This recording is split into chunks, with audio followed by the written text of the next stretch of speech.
Ahí está. Bueno, buenos días. Vamos a empezar el día de hoy. Mejor lo pongo acá. Ay, vamos a empezar. Empezamos bendiciendo a Abraham, confiados en la palabra que dio Jehová a Abraham. Al que te bendiga lo bendeciré y al que te maldiga lo maldeciré. Pedimos al Señor de las mies que envíe obreros a sus mies, porque la verdad la mies es mucha y los obreros pocos. Pidamos el Padre nuestro. Padre nuestro que estás en los cielos, santificado sea tu nombre. Venga a nosotros tu reino. Hágase tu voluntad así en la tierra como en el cielo. El pan nuestro de cada día, dánoslo hoy. Perdona nuestras deudas, así como perdonamos a nuestros deudores. No nos dejes caer en tentación y líbranos del mal. Porque tuyo es el reino, el poder y la gloria, por los siglos de los siglos. Amén. Padre, te pedimos en este momento que nos dé sabiduría conforme a tus planes, nos des entendimiento de tu palabra y permitas que hagamos tu voluntad. Te lo pedimos en el nombre de Jesús. Amén y amén.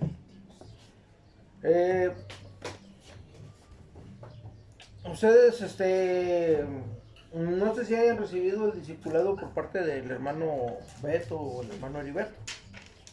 Bueno, entonces, yo en alguna ocasión platiqué con ellos y a ellos les pareció correcto meter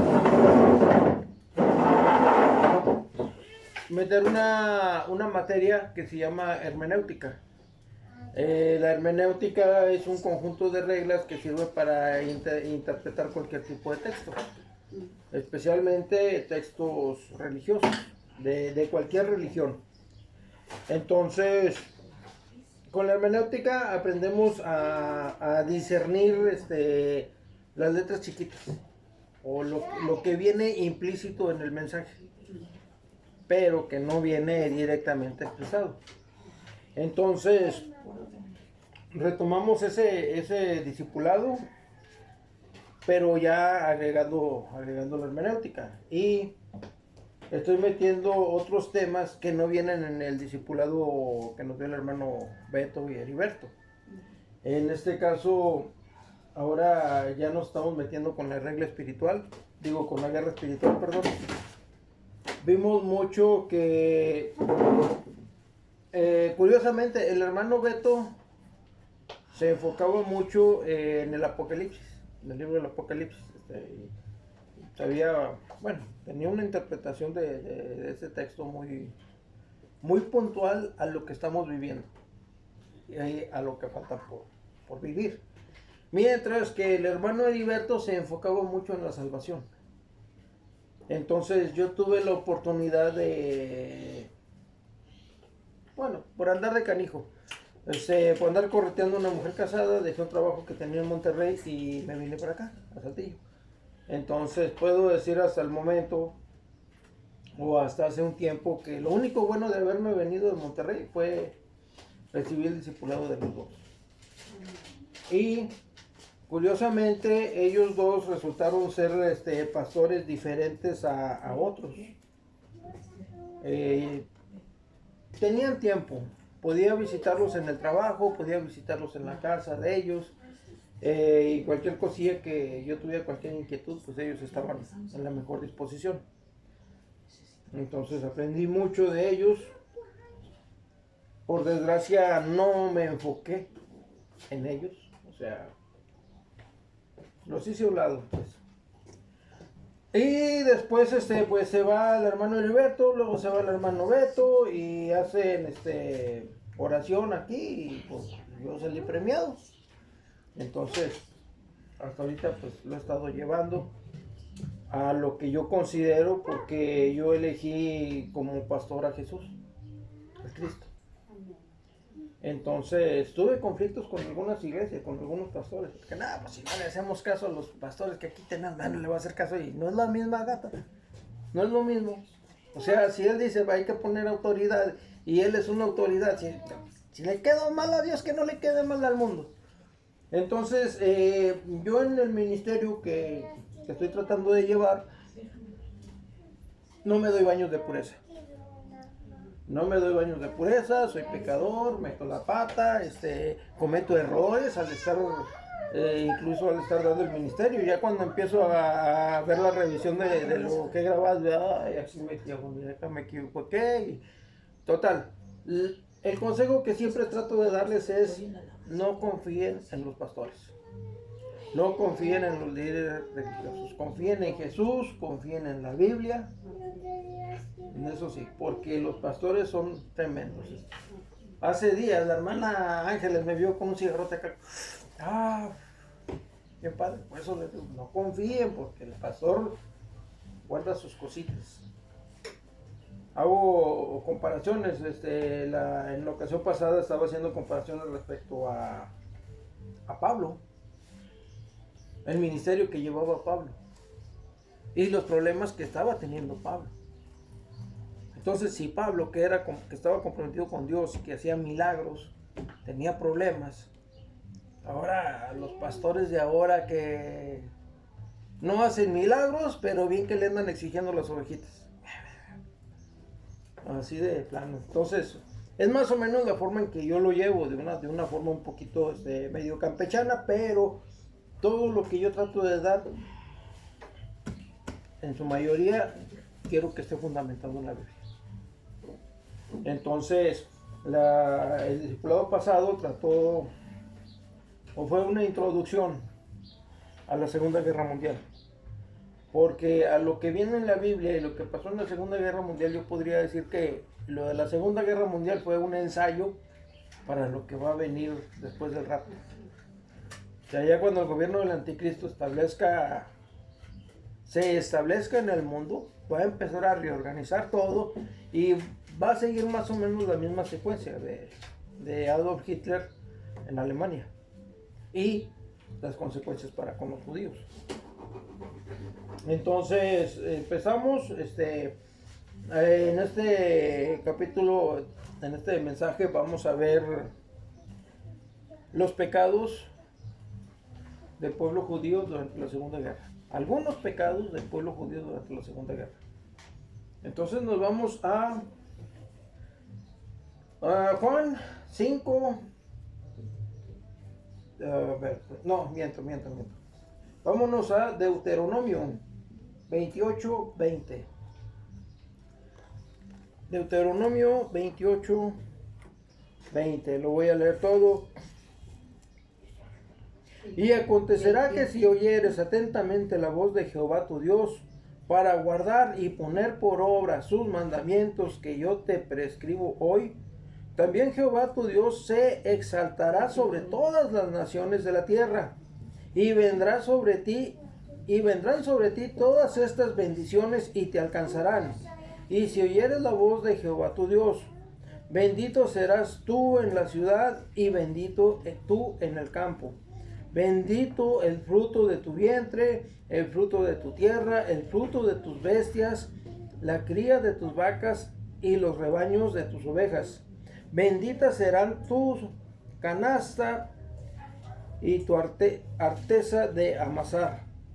Bendito serás en tu entrar y bendito en tu salir. Jehová derrotará a tus enemigos que se levanten contra ti. Por un camino saldrán contra ti y por 7 caminos huirán de delante de ti. Jehová te enviará sus bendiciones sobre tus graneros y sobre todo aquello en que pusiste tu mano, y te bendecirá en la tierra que Jehová tu Dios te da. Te confirmará Jehová por pueblo santo suyo, como te lo ha jurado, cuando guardares los mandamientos de Jehová tu Dios y anduvieres en sus caminos. Y vendrán todos los pueblos de la tierra que el nombre de Jehová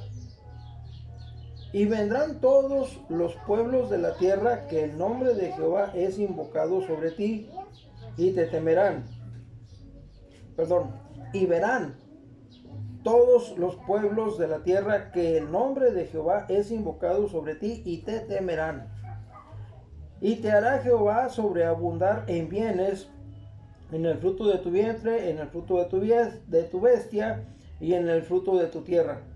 En el país que Jehová juró a tus padres te habla de dar, que te había de dar. Te abrirá Jehová su buen tesoro, el cielo, para enviar la lluvia a tu tierra en su tiempo y para bendecir toda obra de tus manos. Y prestarás a muchas naciones y tú no pedirás prestado. Te pondrá Jehová por cabeza y no por cola, y estarás encima solamente y no estarás solo debajo, si obedecieres los mandamientos de Jehová tu Dios, que yo te ordeno hoy, para que los guardes y cumplas. Y si no te apartares de todas las palabras que yo te mando hoy, ni a diestra ni a siniestra, para ir tras dioses ajenos y servirles. Este es el libro de Deuteronomio. Después de la salida de Egipto, se establecen estas leyes. El cumplimiento o incumplimiento de estas leyes da pauta para que vengan las dispensaciones. En algún momento Dios, por ejemplo aquí, la responsabilidad recae en todo el pueblo. Después va a decir, no, el pueblo no. Entonces, sobre un sacerdote. Si el sacerdote anda bien, el pueblo va a ir bien. Si el sacerdote anda mal, el pueblo va mal. Y después pasa de los sacerdotes o los jueces, vienen los reyes. ¿Por qué? Porque cuando entra la dispensación de los reyes, es el pueblo el que dice Samuel, me están rechazando, me están desechando. Dice Jehová, no te están desechando a ti, me están desechando a mí. Entonces el pueblo dice, no, pues queremos un rey que haga esto y lo otro, y que fue y que vino. Y Jehová no, dice, no, miren, les voy a mandar un rey que va a hacer esto, lo otro. Y estamos hablando de Saúl. Pero después viene David. Y David sí hace, Saúl hace lo que Jehová dice. Y después David hace lo que el pueblo dice. Ahora nos vamos con el libro de David. Vamos a Primera de Crónicas 21, 27.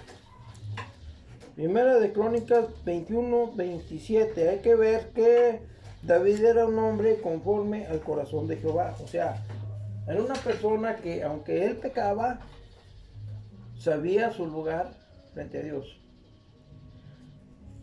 Estamos hablando de la Segunda Guerra Mundial. Entonces para el pueblo de Israel todo lo que sea un censo absoluto está prohibido. Y siempre, y más aún cuando Dios no es el que lo ordena. Dios mandaba contar al pueblo, pero cuenta a los que puedan cargar una espada, cuenta a los que puedan pelear, cuenta, y no cuentes a los levitas, porque ese es pueblo mío. O sea, había un conteo, pero no era un conteo absoluto. Cuando Adolf Hitler se instala en el poder en Alemania, él empieza a hacer un conteo de los judíos y los empieza a aislar. Hay que ver Alemania, que antes de la entrada de Adolf Hitler era una especie de reinos, un conjunto de reinos. Entonces lo que hace Adolf, siguiendo las doctrinas de alguien de apellido Bismarck, que él trataba de unificar a Alemania, Adolf logra la unificación de Alemania. Supongamos algo parecido a lo que ahora es la Unión Europea. Son diferentes naciones, diferentes reglas y todo ese gorro, y todas bajo una misma moneda, bajo un mismo idioma, bajo una misma ley. O sea, él forma una nación, unifica a Alemania como una nación y la organiza. Más o menos lo que vendría a ser el anticristo en su momento. Va a tratar de unificar a todo el mundo bajo un solo gobierno, sin fronteras, de ser posible con una sola moneda, que ya anda por ahí bailando algo parecido a ellos, de la criptomoneda, la moneda electrónica. y establece sus leyes. Muchas leyes están en contra de las leyes mosaicas. Ahorita ya se está acomodando eso también. Les estaba diciendo a los hermanos, tenemos que ver las profecías para saber cuáles ya se han cumplido, cuáles se están cumpliendo y cuáles faltan por cumplirse. Entonces eso nos va a dar una idea más o menos de qué es lo que está faltando para que se den las condiciones para el rapto. O sea, las condiciones para el rapto van a ser cuando Dios permita que todo esté listo para la entrada del gobierno del anticristo. Todo tiene que estar listo para que pueda entrar el gobierno del anticristo y el Espíritu Santo agarra a todos los cristianos y todos los que se quedan son los que no aceptaron a Jesús. Estamos hablando de judíos y estamos hablando de gentiles. Los gentiles van a quedar bajo la autoridad de Satanás, por así decirlo. En cuanto a los judíos, se va a restablecer el templo, van a recuperar el arca y van a volver a los rituales, van a volver a los sacrificios.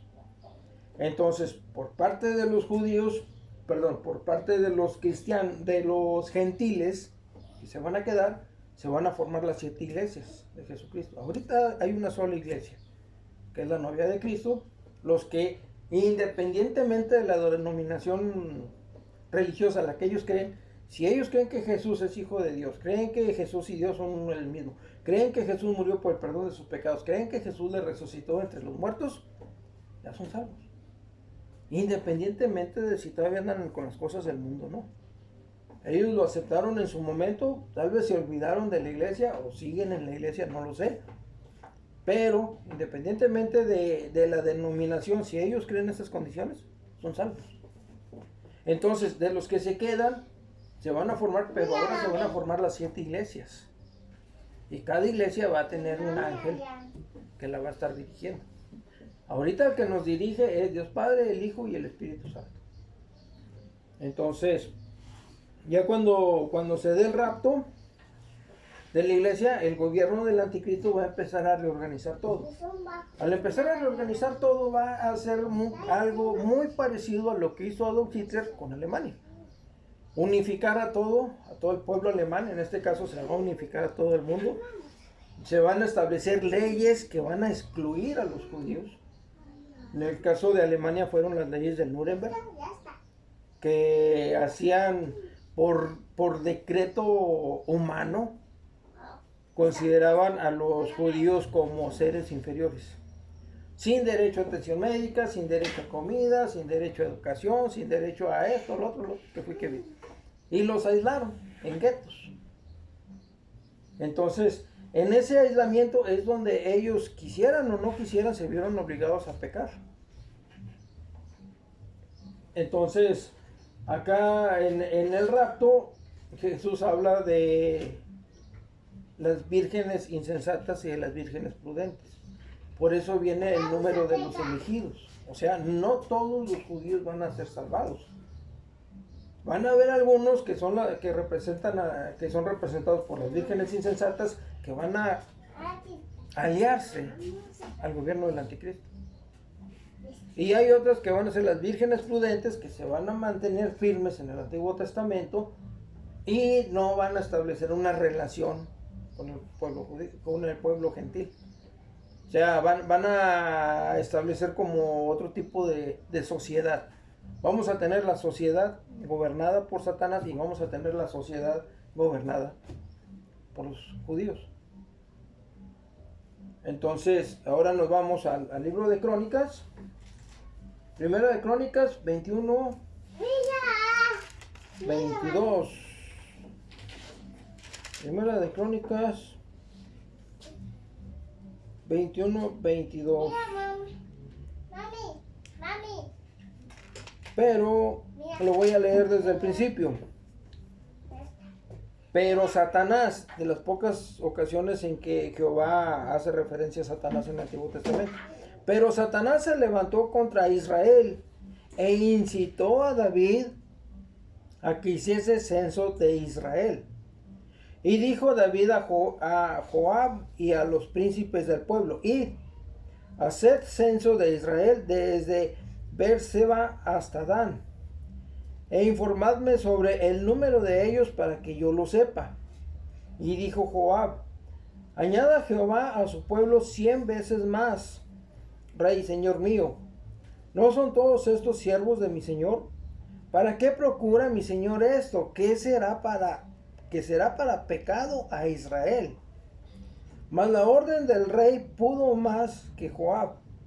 Salió, por tanto, Joab y recorrió todo Israel y volvió a Jerusalén y dio la cuenta del número del pueblo a David.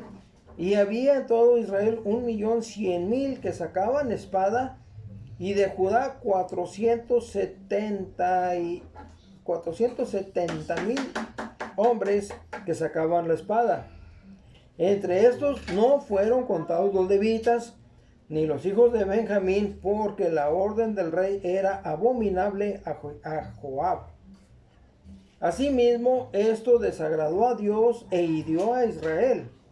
Entonces dijo David a Dios: he pecado gravemente al hacer esto. Te ruego que quites la iniquidad de tu siervo, porque he hecho muy locamente. Y habló Jehová a Gad, vidente de David, diciendo: ve y habla a David y dile: así ha dicho Jehová, 3 cosas te propongo, escoge de ellas una que yo haga contigo. Viniendo Gad a David, le dijo: así ha dicho Jehová, escoge para ti, o 3 años de hambre, o por 3 meses serás derrotado delante de tus enemigos con la espada de tus adversarios, o por 3 días la espada de Jehová, esto es, la peste en la tierra, y que el ángel de Jehová haga destrucción en todos los términos de Israel. Mira pues, ¿qué responderé al que me ha enviado? Entonces David dijo a Gad: estoy en grande angustia. Ruego que yo caiga en la mano de Jehová, porque sus misericordias son muchas en extremo, pero que no caiga en manos de hombres. Así Jehová envió una peste en Israel, y murieron en Israel 70.000 hombres. Y envió Jehová el ángel a Jerusalén para destruirla, pero cuando él estaba destruyendo, miró Jehová y se arrepintió de aquel mal. Y dijo al ángel que destruía: basta ya, detén tu mano. El ángel de Jehová estaba junto a la era de Ornán, Jebuseo. Y alzando David sus ojos, vio al ángel de Jehová, que estaba entre el cielo y la tierra, con una espada desenfundada en su mano, extendida contra Jerusalén. Entonces David y los ancianos se postraron sobre sus rostros cubiertos de cilicio. Y dijo David a Dios: ¿no soy yo el que hizo contar al pueblo? Yo mismo soy el que pequé, y ciertamente he hecho mal. Pero estas ovejas, ¿qué han hecho? Jehová Dios, sea ahora tu mano contra mí y contra la casa de mi padre, y no venga la peste sobre tu pueblo. Y el ángel de Jehová ordenó a Gad que dijese a David que subiese y construyese un altar a Jehová en la era de Ornán Jebuseo. Entonces David subió conforme a la palabra de Gad le había dicho en nombre de Jehová. Y volviéndose Ornán vio al ángel, por lo que se escondieron 4 hijos suyos que con él estaban. Y Ornán trillaba el trigo. Y viniendo David y Ornán, miró Ornán y vio a David. Y saliendo de la era se postró en tierra ante David. Entonces dijo David a Ornán: dame este lugar de la era para que edifique un altar a Jehová. Dámelo por su cabal precio, para que cese la mortandad en el pueblo. Y Ornán, respondiendo a David: tómala para ti, y haga mi señor el rey lo que bien le parezca. Y aún los bueyes daré para para el holocausto, y los trillos para la leña, y el trigo para la ofrenda. Yo lo doy todo. Entonces el rey David dijo a Ornán: no, sino que efectivamente la compraré por su justo precio, porque no tomaré para Jehová lo que es tuyo, ni sacrificaré holocausto que nada me cueste. Y dio David a Ornán por aquel lugar un peso de 600 siclos de oro. Y edificó allí David un altar a Jehová, en el que ofreció holocaustos y ofrendas de paz. E invocó a Jehová, quien le respondió por fuego desde los cielos en el altar del holocausto. Entonces Jehová habló al ángel, y éste volvió su espada a la vaina. Entonces aquí estamos viendo, al principio, Satanás se levantó contra Israel e incitó a David a que hiciera el censo. El censo iba a ser un pecado para el pueblo de Israel. Aunque lo hubiera ordenado el rey, es pecado para todo el pueblo. Empieza Jehová a trabajar y envía a su ángel. Hay una clara diferencia cuando la Biblia dice un ángel de Jehová y el ángel de Jehová. Son dos cosas muy diferentes, porque cuando hace referencia a el ángel de Jehová, entendemos que se está refiriendo a Jesucristo. Hay iglesias que se estancan en algunas partes de la Biblia y no siguen el proceso. En un momento, el ángel de Jehová, o sea Jesucristo, Jesús es un ángel. Aunque sea Dios mismo, es un ángel. Después, cuando Él viene, es hijo. Es hijo de Dios. Entonces muchos dicen, no, es que Él es un ángel. La palabra hijo va de la mano de la palabra padre en el hebreo. El hijo es el padre es el que inicia una familia, inicia un negocio, inicia una nación, inicia una ideología, es el padre. Las personas que son afines con que son descendientes de esa persona, se consideran hijos. O sea, en nuestra lógica va a decir, el padre es hijo el hijo es hijo de su padre. Parece redundante, incoherente, hasta molesta el pronunciarlo, porque uno se siente medio tonto. Pero, hablando de una empresa, ¿quiénes son los hijos del empresario? ¿Quiénes son los hijos del dueño de la fábrica? Los obreros. ¿Por qué? Porque los obreros están trabajando para él. Por eso Jesús dice, vuestro padre el diablo. ¿Por qué? Porque ustedes están trabajando para él. Por eso Jesús dice, mi Padre y yo somos uno y el mismo. ¿Por qué? Porque independientemente de que Jesús y Dios Padre sean la misma persona, estaban sincronizados en la misma ideología, en la misma forma de trabajar. Cuando nosotros aceptamos a Jesús, somos hijos adoptivos, y conforme va pasando el tiempo, vamos renovando, como dice la Biblia, renovad vuestras mentes en Cristo.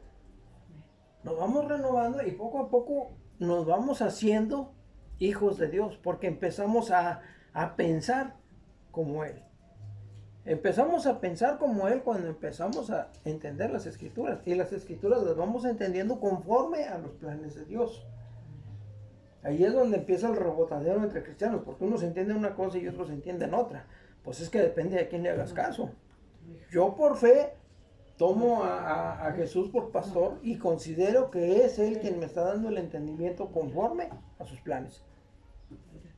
Otros prefieren confiar más en la palabra del pastor y ni siquiera checan si lo que está diciendo viene en las Escrituras. Pero bueno, eso ya es punto y aparte.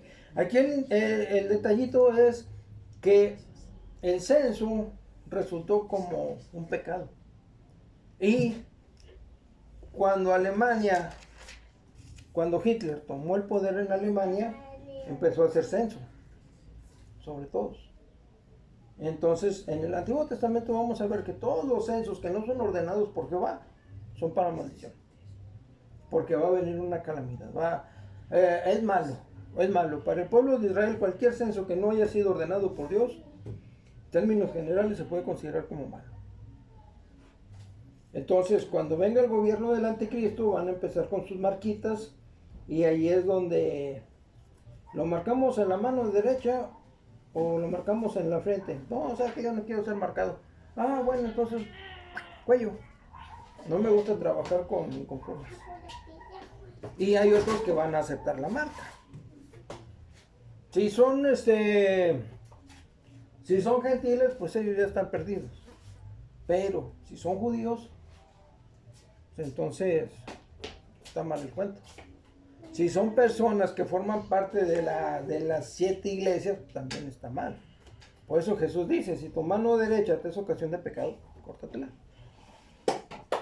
Y tal vez ahí es donde encontramos la similitud de lo que mano derecha aquí y luego mano derecha acá. ¿Por qué? Pues echamos a volar la imaginación. Hay muchas personas que van a ser marcadas y después se van a arrepentir. Continuamos con Juan 5:43. Juan 5:43.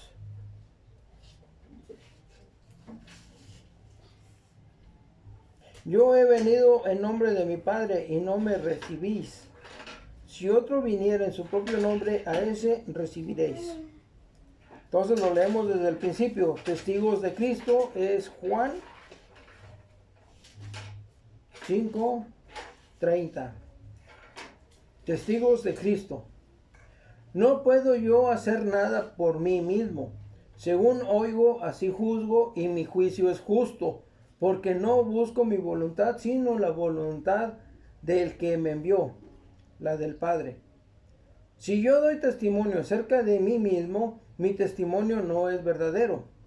Otro es el que da testimonio acerca de mí, y sé que el testimonio que da otro de mí es verdadero.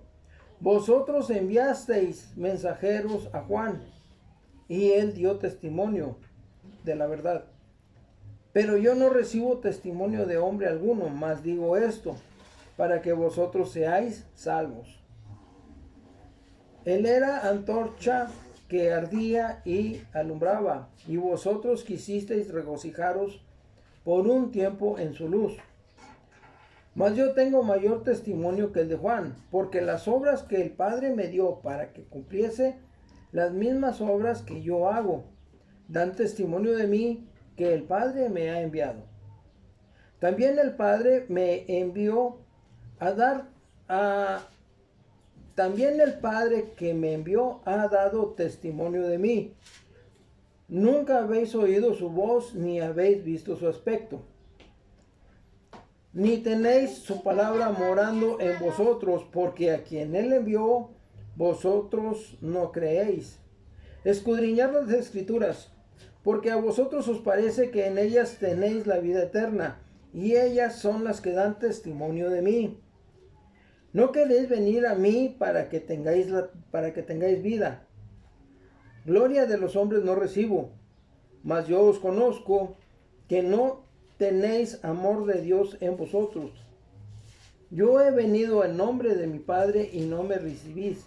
Si otro viniera en su propio nombre, a ese recibiréis. ¿Cómo podéis vosotros creer, pues recibís gloria los unos de los otros y no buscáis la gloria que viene de Dios único, del Dios único? No penséis que yo voy a acusaros delante del Padre. Hay quien os acusa, Moisés, en quien tenéis vuestra esperanza.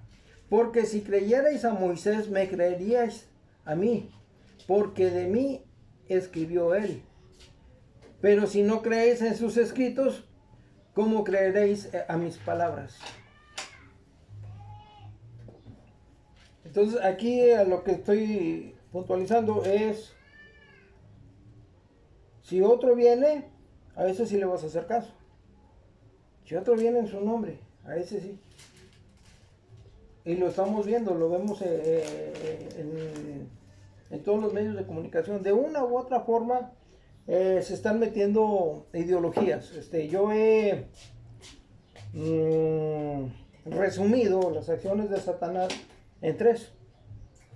Como la palabra anticristo.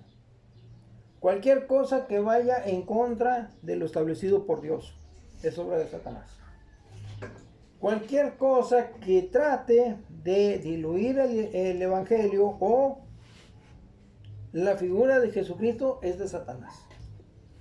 Que Jesús que era un humano, que él era un profeta, que él no existió, que él tuvo relaciones con María, que todo eso son obras de Satanás. Tratar de destruir a los judíos, diluir la palabra o destruir el planeta Tierra. Son tres formas básicas. Destruir a los judíos, perfecto. Ya no hay herederos. Ya le gané a Dios el decreto que él dijo y mira Dios, no eres tan poderoso como creías porque yo he destruido a los judíos. Y en eso se enfocó la Segunda Guerra Mundial.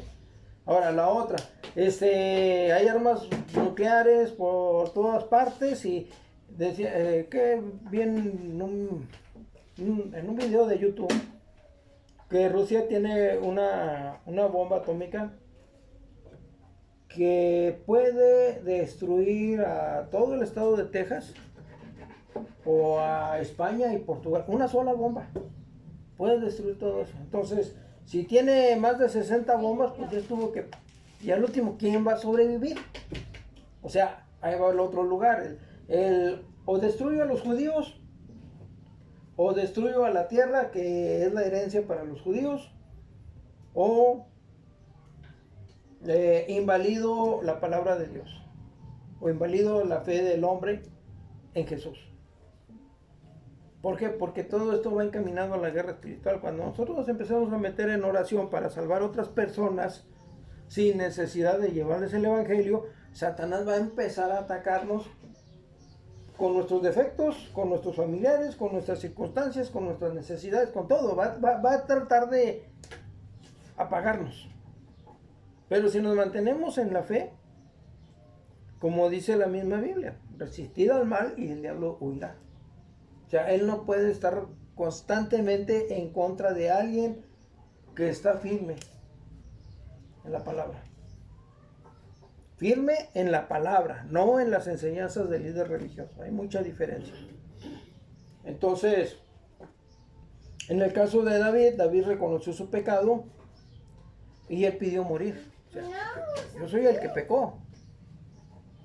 Por eso la Biblia dice que David era un hombre conforme al corazón de Jehová. Él reconocía sus errores y él prefería, mejor muero yo a que mueran ellos. Entonces continuamos con Romanos 11:32.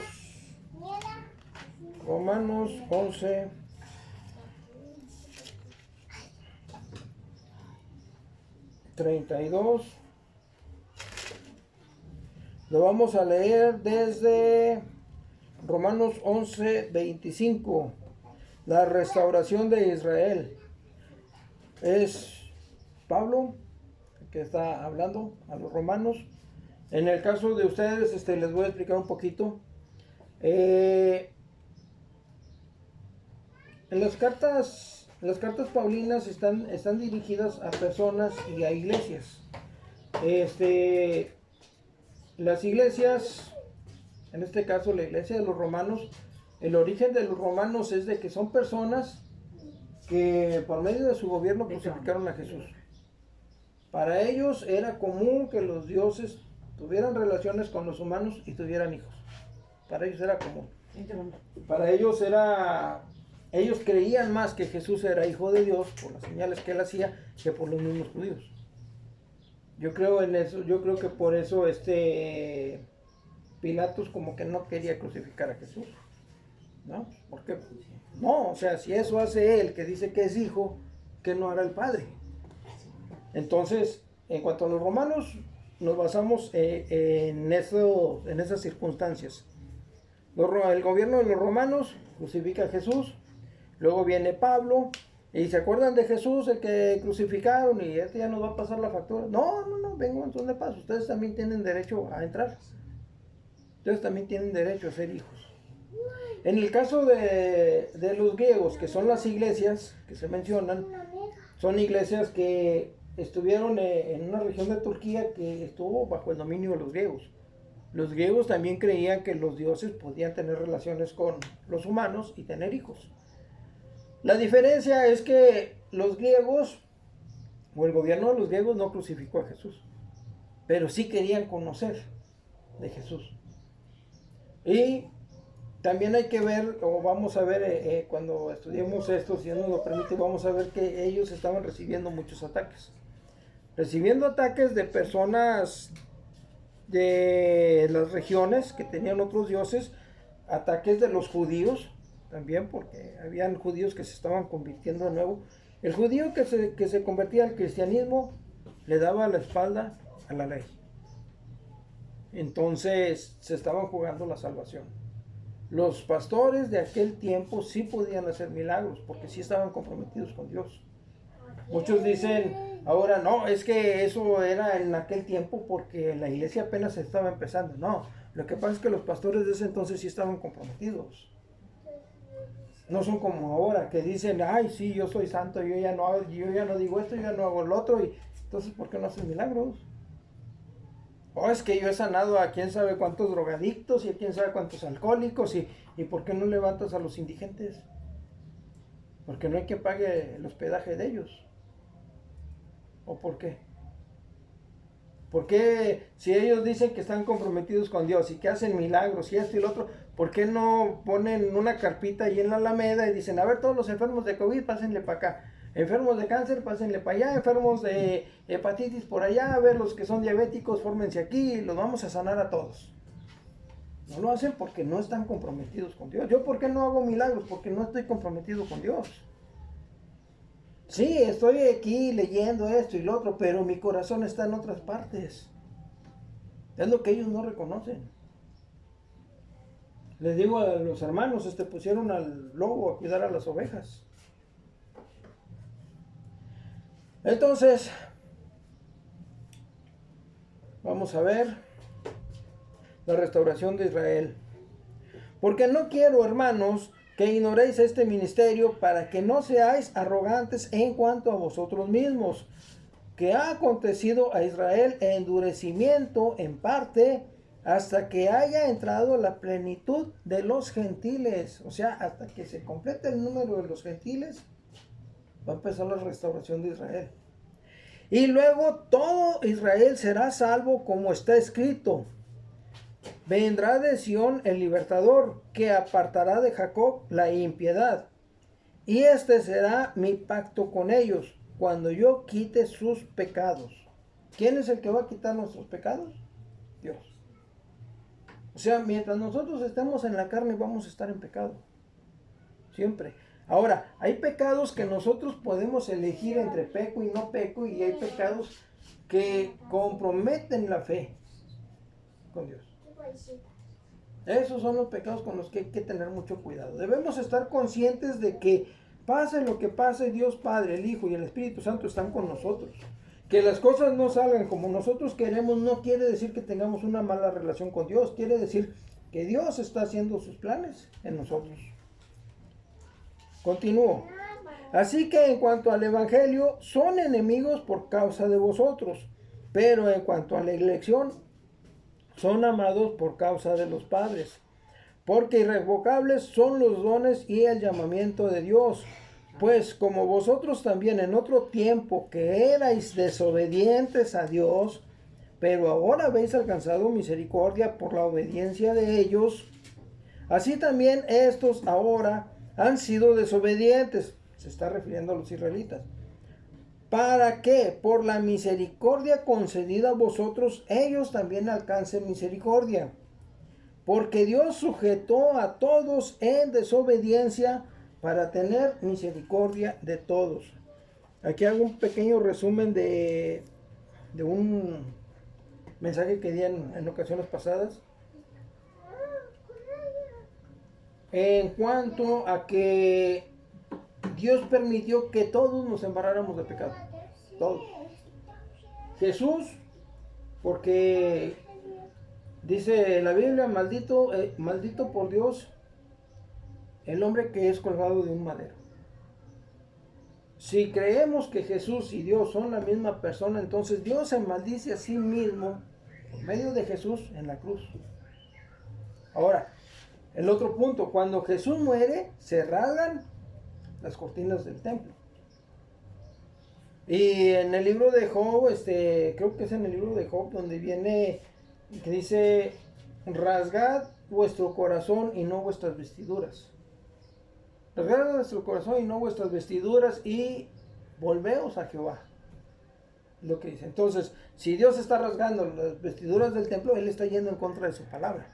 Ahora, en cuanto al Espíritu Santo, en el Antiguo Testamento el Espíritu Santo podía entrar en las personas y podía salir de las personas. Pero ahora dice Pablo: estáis sellados con el Espíritu Santo. No quiere decir que llegó el Espíritu Santo, nos puso un sello y se fue. No, estamos sellados con el Espíritu Santo.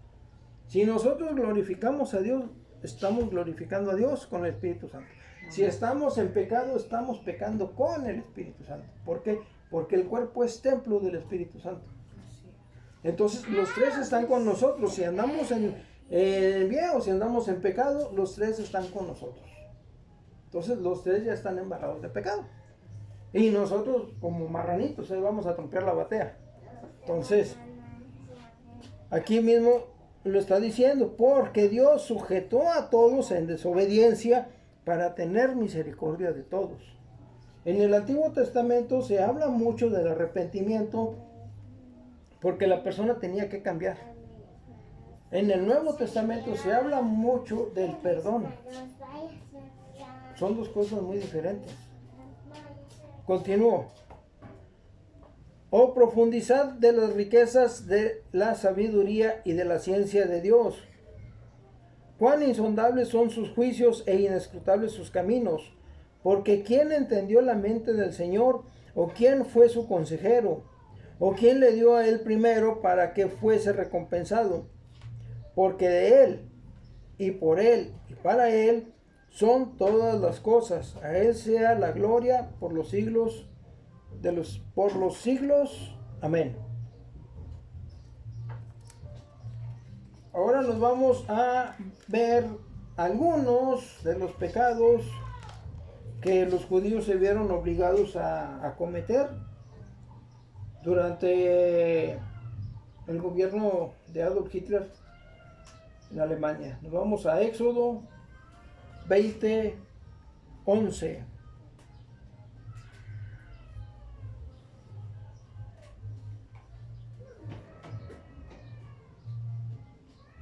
Vamos a ver desde el 20:8. Acuérdate del día de reposo para santificarlo. 6 días trabajarás y harás toda tu obra, mas el séptimo día es reposo para Jehová tu Dios. No hagas en él obra alguna, tú, ni tu hijo, ni tu hija, ni tu siervo, ni tu criada, ni tu bestia, ni tu extranjero que esté dentro de tus puertas.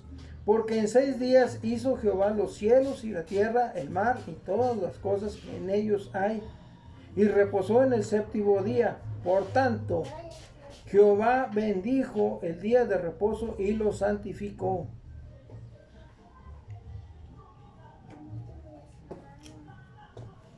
Los judíos estaban obligados a hacer trabajos forzosos.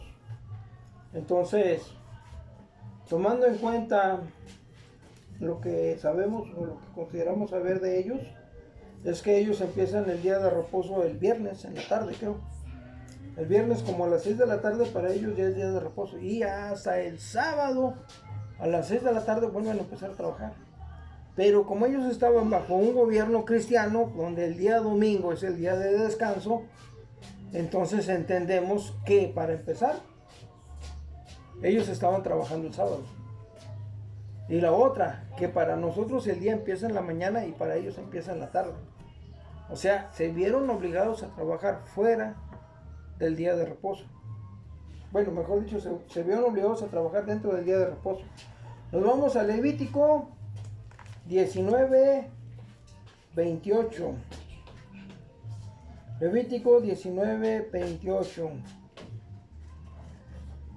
Y no haréis rasguños en vuestros cuerpos por un muerto.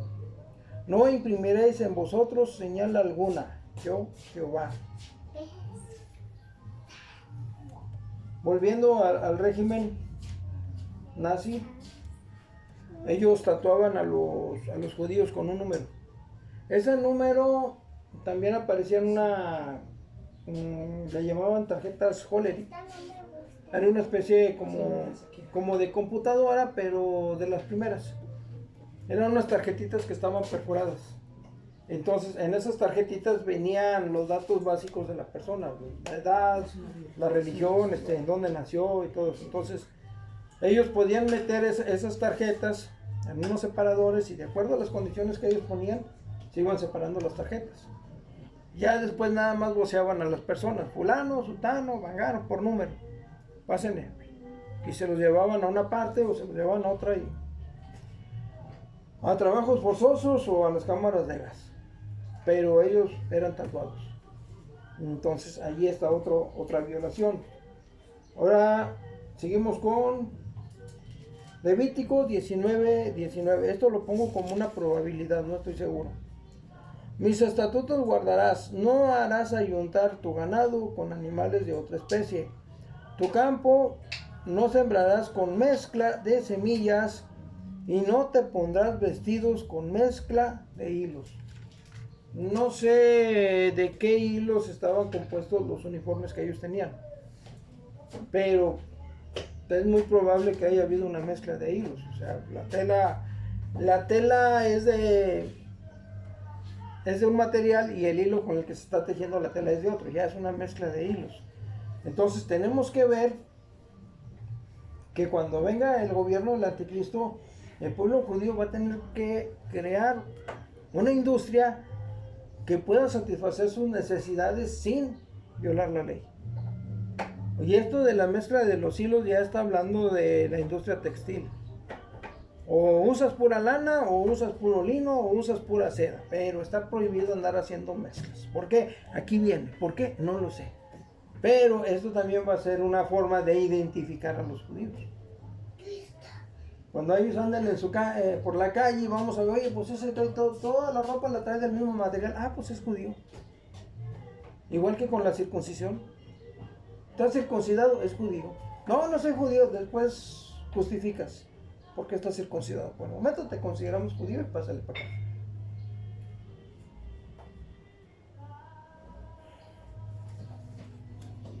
Entonces, allí es donde vamos, nos va a parecer muy exagerado todo lo que viene en el Antiguo Testamento, pero cuando venga el gobierno del Anticristo vamos a entender el porqué.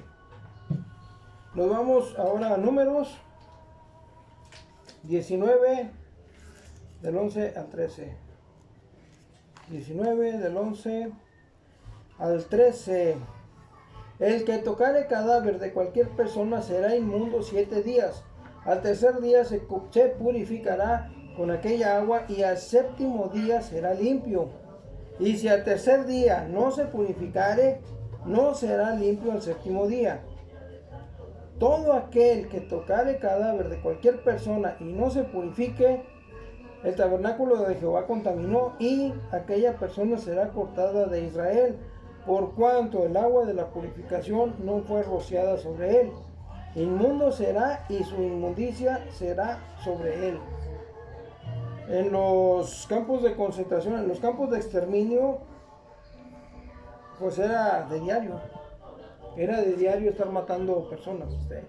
Las metían a las cámaras de gas, fallecían en la cámara de gas, después tenían que sacar los cuerpos, cortarles el pelo, buscar piezas dentales y llevar el cuerpo al crematorio. Entonces las personas que hacían ese trabajo quedaban inmundas. Ya quedé inmundo por 7 días y mañana vuelvo a agarrar otro cadáver, me reengancho otros 7 días y el día siguiente otro cadáver y otros 7 días. O sea, nunca voy a quedar purificado. Y llega el momento en que estas personas que estaban moviendo los cadáveres también van a ser muertas. O sea, morían en la inmundicia. Por estar tocando cadáveres, ya son inmundos, no se purificaron, mueren siendo inmundos. Y aparte hay un pedacito en el que dice que si violas una parte de la ley, ya violaste toda la ley. Entonces, con esto terminamos el día de hoy. Poco a poco nos vamos a dar cuenta de que el pueblo judío va a empezar a crear su propia tecnología, su propio sistema de bancos para quedar aislado y poder seguir haciendo su vida dentro de lo más normal posible. Entonces, por el día de hoy hemos terminado. Si alguien quiere dar una oración.